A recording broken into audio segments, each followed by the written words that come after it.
Welcome to Tiny Pep Talks for Stepparents, a short weekly podcast with new episodes every Sunday.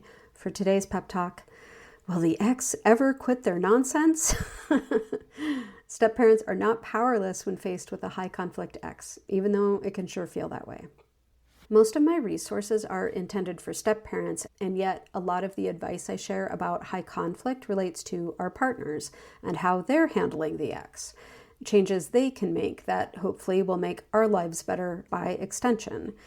It occurred to me recently that maybe that's a bit disempowering. I never want to imply that we stepparents are resigned to just sitting around, twiddling our thumbs, just waiting for our partners to pull their heads out and set some damn boundaries already. Ew. So this week I thought I would share a few chaos-reducing tips for you, the struggling stepparent. Number 1, don't bother trying to correct the narrative. I went overboard trying to prove that I wasn't doing or being whatever Dan's ex accused me of at any given moment. I wish I had realized sooner that she was going to be unhappy about my existence no matter what, so I should have just been myself, which would have been so much less stressful than constantly adjusting my personality to conform to an imbalanced person's ever-changing expectations. Number 2, take yourself off that group chat.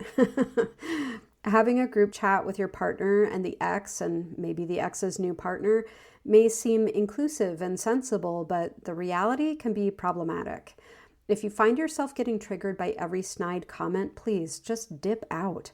And don't get in your head about whether leaving the chat makes you look like you're not being a team player. There's no team if the ex is high conflict. Number 3, stop protecting your partner.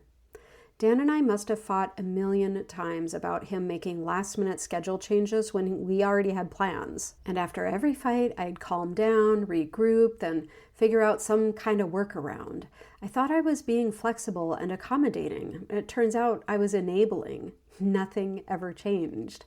I wish I would have said, gosh, well, it's too bad stepdaughter won't be coming then, and stuck to our plans anyway. Like just one friggin' camping trip or whatever without my stepkid would have completely changed Dan's perspective on trading his time with her away. And turns out the quickest way for someone to learn that the stove is hot is not by lecturing them about the hotness of the stove. It's by standing to one side and saying, okay then, touch it and see for yourself. Number 4, get out of the boiling water.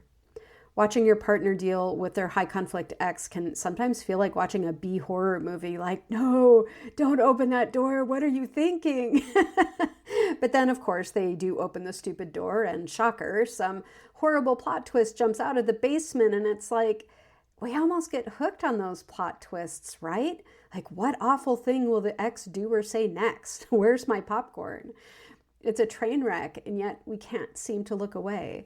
Over time, we can become so accustomed to chaos and drama and conflict that we forget there's a different way to live life.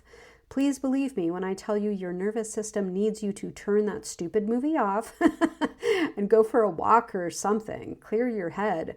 Remind yourself what an existence outside constant drama could look like.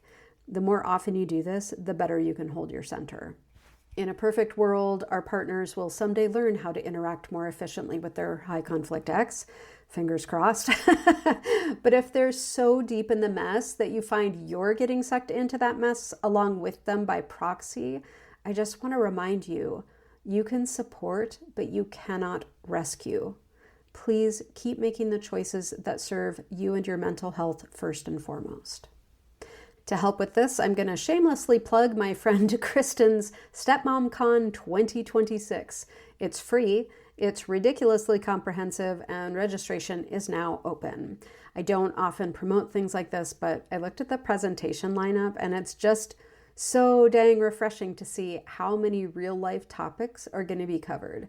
Topics that even just a few years ago, I swear, I was the only person talking about, including high conflict. So if you're looking to add some more tools to your toolbox, I encourage you to sign up. It is $0 to attend. If you're listening to this by podcast, please check the show notes for a link to the full transcript over on Substack, as well as a link to sign up for StepmomCon. We would love to see you over there. Also, a heads up, Our private community closes its doors on April 27th, so if you want more hands-on support or my personal take on your situation, now is the time. There's a link in the show notes for you to join.